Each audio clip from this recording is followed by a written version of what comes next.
So our next speaker, Debalina Ghosh, is going to speak on ternary blends of CSA with Slag. Welcome.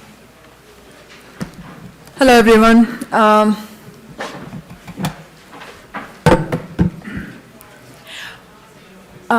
Debalina Ghosh, and I'm a structural engineer based off Seattle, and today I'll be talking about a part of my PhD work, and it's on effect of ground granulated blast furnace slag on CSA-based binder. This is part of my PhD work in University of Tennessee and in collaboration with Oak Ridge National Lab. So Portland cement, it does not need any introduction. It is one of the major construction material in the world, and also the major contributor to the carbon footprint of construction industry. The production of Portland cement in 2022 in USA was 95 million metric tons.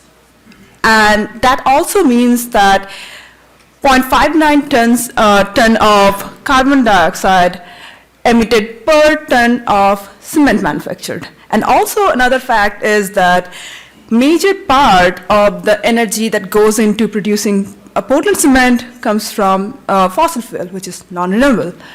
So obviously, and rightfully, there is a surge going on for alternative cement, which is less carbon intensive.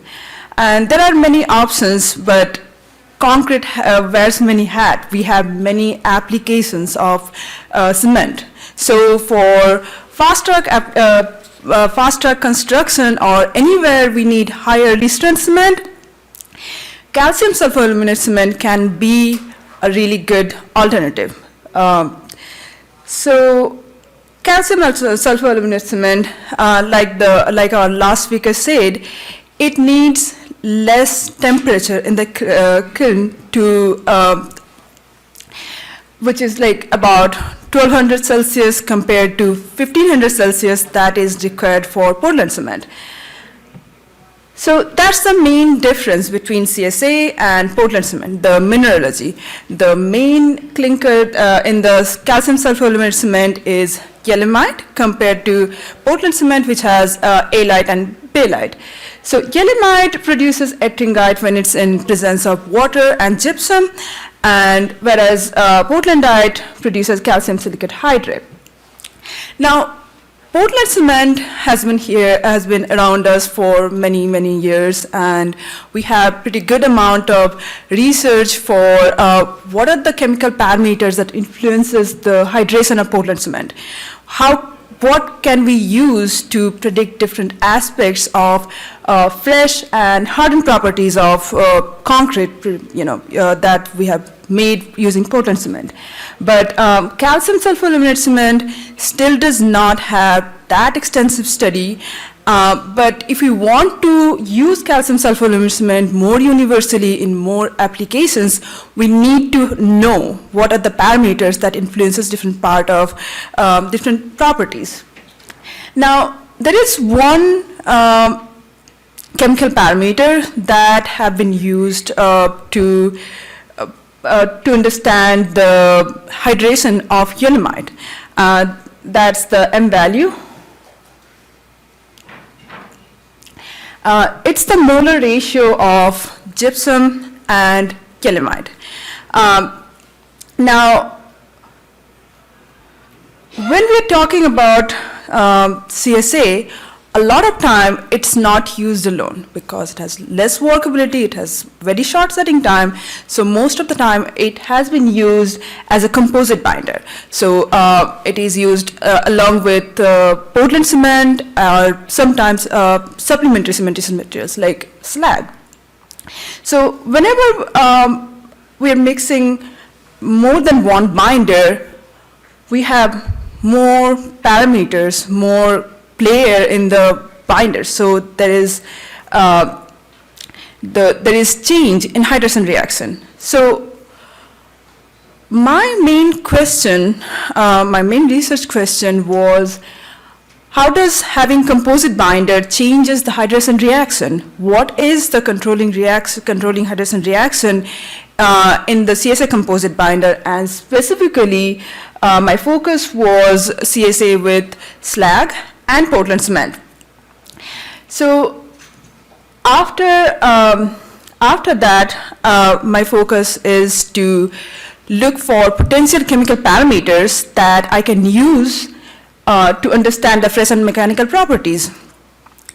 And after I choose the chemical parameters to assess the influence of those parameters to understand the setting time, compressive strength, and workability.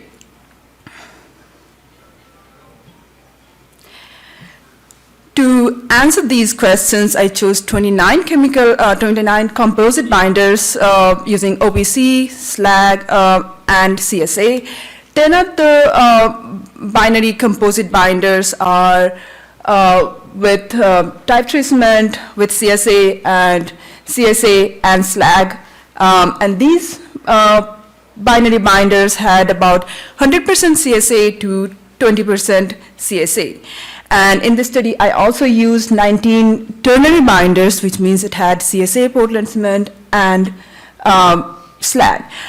For my study, I used type 3 cement, and because type 3 cement has same chemical composition, I'll be referring it as OPC throughout my presentation. There is difference between type 1 and type 3, but that's just the surface area. Also, I'll be using a binder identification, which is, you can see here, TX, CZ, SZ, and that's just the percentage, XYZ is the percentage of type 3 cement, CSA, and slag. And I have looked into the performance of workability, setting time, and compressive strength. So for compressive strength, because I'm looking at hourly strength, we have CSA in the mix. So I have looked at 6-hour strength, and then for long-term, 28-day strength. To identify the controlling hydration reaction, I have done semi-quantitative XRD, and that was done on 5 binders, 5 composite binders. So 3 of them are composite. So you can see all of these 3 had 40% OPC, and then the CSA to slag ratio was 30, 30, 30, 35, 25, and then 40, 20. And the other 2 binders are 100% CSA and 100% Portland cement. And if you look at the left side of my slides, that has the hydration, the XRD pattern after 6 hours of hydration. I also did the XRD on before hydration to get the composition of CSA, slag, and the Portland cement. Now, for the 6 hours XRD plot, I saw that there is peak for ettringite, but there was no peak for hydration of halite and bakelite at 6 hours. Now, I also did volumetric ratio using grid wet analysis for halite, bakelite, yeelimite, ettringite, and portlandite. So I also saw decrease in the volumes of yeelimite and C3A. So C3A is another phase that's present in both Portland cement and CSA.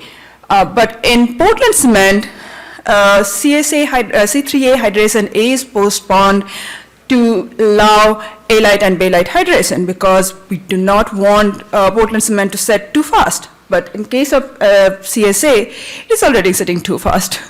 So I did see the decrease in volume for yeelimite as well as in C3A. So now if we look at the right side of the plot, I saw there are peaks present for halite and bakelite hydration products as well, along with ettringite.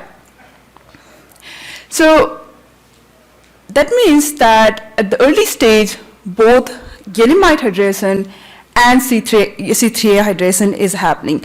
So I used the phase quantification of the binders as well as the volumetric ratio of hydration products to produce these plots using SCMs, and I have validated this based on the volumetric ratio of the hydration product. It's easier to look at a plot than a random numbers on the table. So based on my XRD values, XRD volumetric ratios, and the key chemical parameters, key hydration reaction, I'm suggesting another chemical parameter. So we have M value, but M value considers only yeelimite hydration. But if we already have C3 hydration happening in the mixer, in the binder paste, then we need to consider that. So I'm suggesting a molar ratio between gypsum and C3A and yeelimite. And I'll be using the relevant chemical parameters to assess how it influences different properties of these ternary binders, these composite binders. So I have used mini slump flow, mini flow table for the workability of these composite binders. And the flow test was conducted about 1.5 minutes after adding water, because some of these, like 100% CSA, sets pretty fast. For workability, I have used modified M value on the left side, and I have also used CSA replacement on the right side of the slides. So for the left plot shows that modified M value does not have a reliable direct correlation with the composition. However, if we look at the right side of the plot, having more slag and having less amount of CSA and type 3 cement increases the workability of the binder paste. And we do have a pretty good range of flow index without any retarder in the mix. So having slag, because of the dilution effect and having less surface area, it gives increased workability, and that can be used in different applications. So for setting time, which is also pretty important for any composite binders, if you want to use it for different practical applications, for setting time, I have used modified M value and molar quantity of C3A and yeelimite in the binder. So the left side is the comparison between modified M value, and the right side is C3A and yeelimite quantity. And the blue square dots are my initial set time, and the red ones are the final set time. So the setting time the final setting time is influenced by the modified M value, but also if you look at the right side of the plot, the setting time has a relationship with the quantity of the phases that are reacting at the early stage. But that relationship is not a linear relationship, because gypsum, the reaction between gypsum and C3A and yeelimite has two different dynamics. Gypsum postpones the C3A setting time, and it decreases the setting time for yeelimite.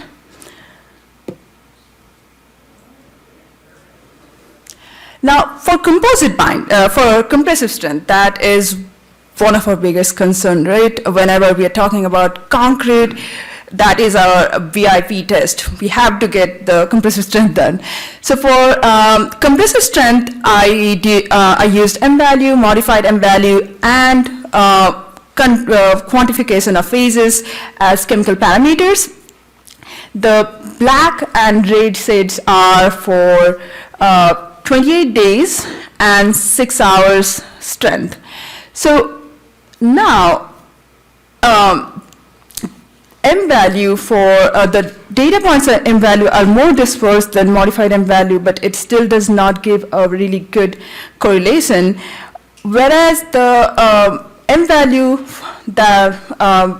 lower than 3, that has been linked with a good correlation in yeelimite hydration, but that's not the case when our M value is more than 3. And that might be because we have, when you're talking about M value more than 3, we have excess gypsum in the binder, and that is reducing the clinker content we have and giving us less compressive strength. So that is another interesting thing, because whenever we are mixing composite binder, we have gypsum coming from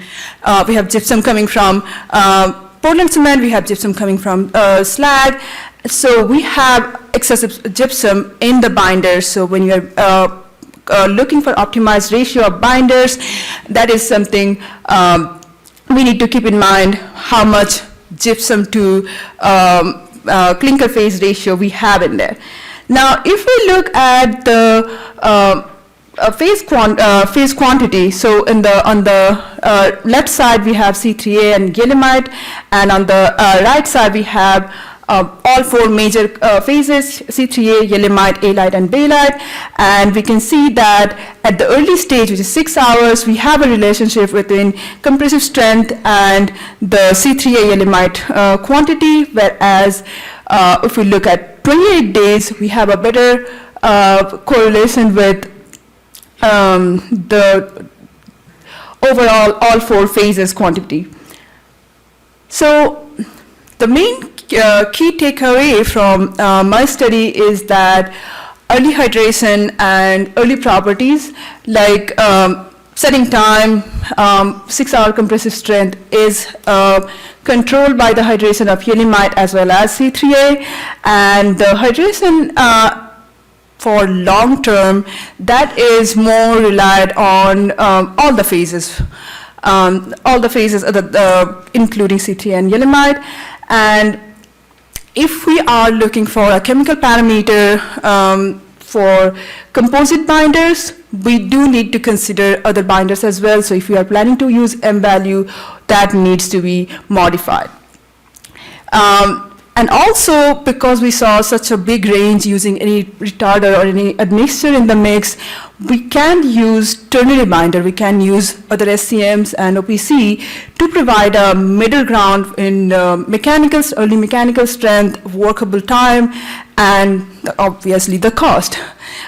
So with that, my research was, I would like to thank my department and Oak Ridge National Lab, DOE, for funding this research. And with that, I would like to thank you guys for your attention and time.